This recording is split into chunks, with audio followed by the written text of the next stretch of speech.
Hello there guys, welcome back to Younes Talks Football, welcome back to a brand new video. I hope all of you are doing well today as I give to you for the first time in a while, video number 1 of 2. So make sure you're here later on for video number 2, and in order to be here for that you have to be hitting the subscribe button, so make sure you're doing that, hitting the notification bell to be notified once I have uploaded. On top of that, smash the like button if you do enjoy this, and let's get cracking because it's first thing in the morning. And funnily enough, things that came out last night after I'd posted in relation to injuries, and I think it's only right that we cover it this morning because I know that there's going to be much more later on, so you're getting 2 videos. To start off this video, we're going to talk about Reece James. It has to be done. Now, let's show you what the latest is, and then we'll get into it. So, let's start off with the latest on Reece James, starting off with Nathan Gissing. Clarity on why Reece James and Carney Chukwuemeka haven't been pictured in Chelsea training. James sustained an injury in training over 10 days ago. He underwent a scan, which was deemed fine, and has been training alone. He is a doubt for Chelsea's clash against Arsenal on Saturday. Meanwhile, Chukwuemeka has been suffering with knee pain again, perhaps a reoccurrence of his latest injury. So, there's that. We also have from Nizar Kinsella. Here it is. Reece James, Carney Chukwuemeka and Armando Broja are all doubts to face Arsenal. James and Chukwuemeka have both withdrawn from full training. This is look, for this one time, I want to give the benefit of the doubt to Reece James. But on one condition. On one condition, that he's not actually suffered a setback.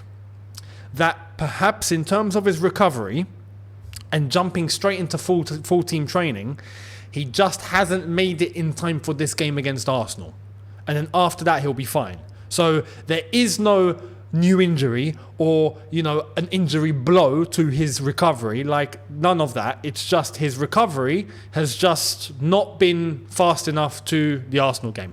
That's what I want to give the benefit of the doubt to. Right? And maybe we were trying to push him to get ready for Arsenal when he's just not ready. If that's the case, then okay, fair enough.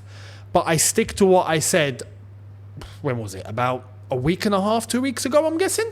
Where I said, look, if he gets injured one more time, we're going to have a conversation. And you know what the conversation is going to be. And it's going to be unpleasant, but it's going to be real and it's going to be truthful because it has to be addressed.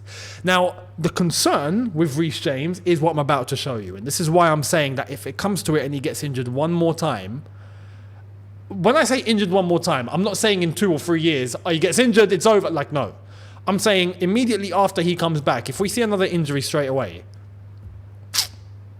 conversation time. Why? This is why. Since making his first team debut in 2019, Reece James has now had 17 different injuries, missed 482 days due to injury, and 90 games in that time also. Genuinely mind-blowing. That is quite... I don't have words. I don't have words. Since 2019, so coming to 4 years, right? 4 years, 17 injuries... 482 days missed due to injury. That's 17 injuries sounds terrible. In 4 years, if you bring that down, it's roughly 4-5 injuries a season, right? Within 4 years. So that's bad enough. But 482 days due to injury. If we take 4 years, right? And it's not even 4 years because we're in the middle of the 4th. But if we take 4 years, if we take 4 years and then we end up with 482 days, that's like a year and a half out of the 4 out because of injury. 90 games. 90 games is a season and a half. If we're talking about 50 or 60 games a season, 90 is a season and a half. So all that time out due to injury. At his age, that's not a good look. Which is why I'm saying, if he's managed to get over everything and he comes back and cool, we've got Reece James back and he's back and he doesn't get injured and he plays and that's it, okay. Because it's Reece James and the ability he has is second to none, right? on his day, best right back in world football. We can all agree. Some would say one of. Some would say hell no, but I don't care because those people probably vent for Trent. But I'm not gonna do that. So if that happens, then cool. But like I said, if he comes back and then a few games later, boom, he's injured. Very, very uncomfortable conversations need to be had. And you know what that means. And I'm going to say it here. If we have to start talking about being injury prone and whether he's going to be fit to play for Chelsea. Simple as that. So let's see what happens. I wish him the best because I love Reece James. I think he's integral to this Chelsea squad. And I think it's only wise that we actually have Reece James in our team if he's fit. But we have to face truth. If it's actually the truth and he does get injured again, then yeah, it's too much. So let me know your thoughts down below. Now, more updates in terms of Chelsea players. Here it is. Enzo Fernandez and Younes Caicedo are travelling back to Cobham from South America and will be assessed for tiredness upon their return for this weekend's game against Arsenal. It's actually bonkers. It goes to show because back in the day, players never got assessed for tiredness. They just weren't tired. At this stage in the season, they were at their peaks or starting to hit their peaks. They get to November, December, they're on fire. Fire. Physically, they're at their best. And then you get to February, March, tiredness begins to creep in then. We're talking October and we're having to assess tiredness because of the accumulation of games that these players have had to deal with and continue to deal with. Like I said a few videos ago, have we hit a point that the human body simply cannot exceed any longer? Like, has the human body hit its limit in terms of the footballer in the modern day? That is a conversation that needs to be had for sure. And I know nothing's going to be done about it because for the TV companies, for the footballing bodies, it's all about the money. Extra games means more money, means more eyes, means more TV, means more advertising, means more sponsors, everything. It just means more money. So at the detriment of the players, they're willing to sacrifice for more money. That's just the way it is. So Enzo and Caicedo, look, it's currently Wednesday. We got the game on Saturday. I like to think that today, Thursday, Friday, hopefully they're all right. They can play on Saturday. I'd like to think that's the case. Even if it means that they show up to Chelsea and just take part in light training, nothing too intensive, hopefully they'll be ready. But they need to play. They have to play. If these guys don't play, the first watch-along back on this channel is not going to be a good one. So let's wait and see what's going to happen. And also make sure you are going to be here for the first watch-along back on Younes Talks Football, Chelsea versus Arsenal. And hopefully it brings some good luck and we get 3 points. Now, steering away from Chelsea, a few things that need to be discussed. I have to mention this player. Jude Bellingham this season.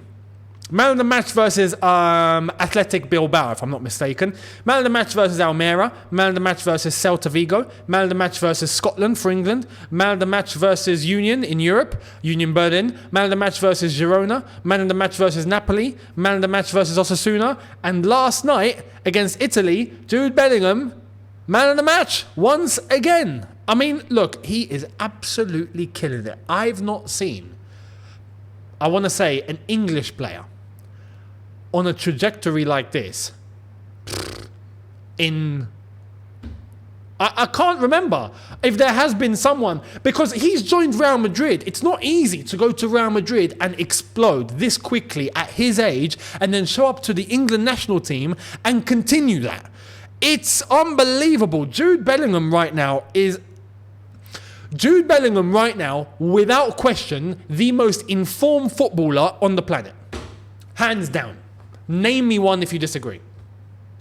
In form, I'm not saying the best player in the world, no. And we're going to get the Ballon d'Or, that's about to happen soon for last season. But Jude Bellingham, right now, the most informed player in world football, without question. Shows up, assists, goals. Shows up, assists, goals. Shows up, assists, goals. Club and country, goals, assists, goals. It's just unbelievable. Man of the match.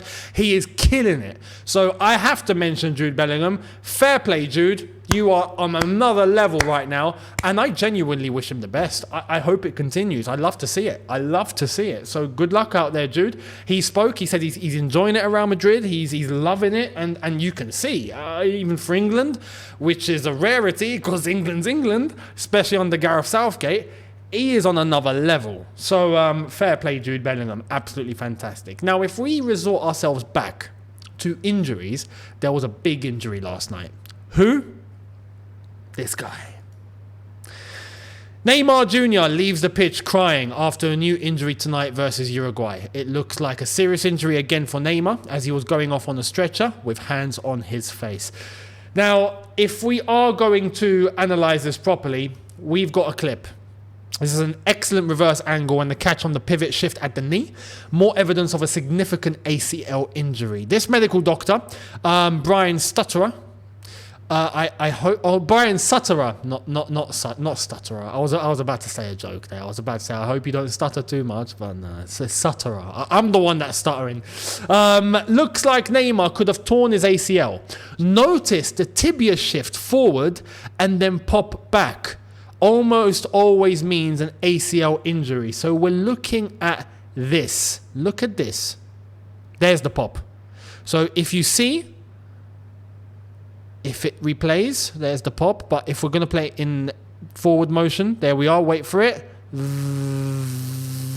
There it is. There's the pop. So it's an ACL. What's crazy? I think for players and fans, wherever, anyone of my age bracket and over, we remember a time when ACLs just didn't happen. Am I right? Like, ligament injuries were rare. They were rare. They were super rare. We're seeing an ACL every week now. And it's not even because of a tackle or...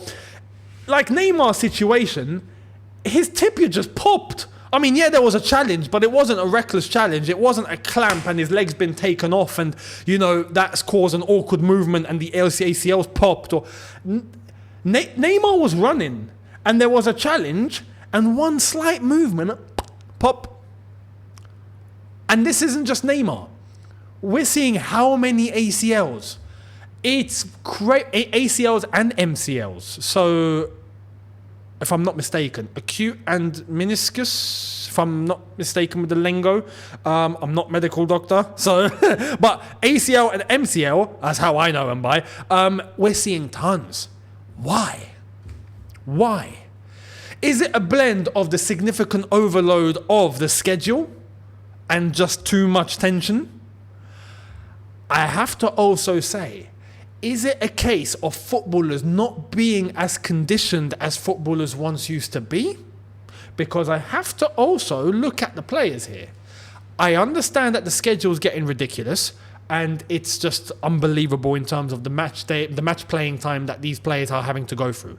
But I do also get the vibe and I also do get the feeling that there are players that are soft. There are players that are softer than how players used to be.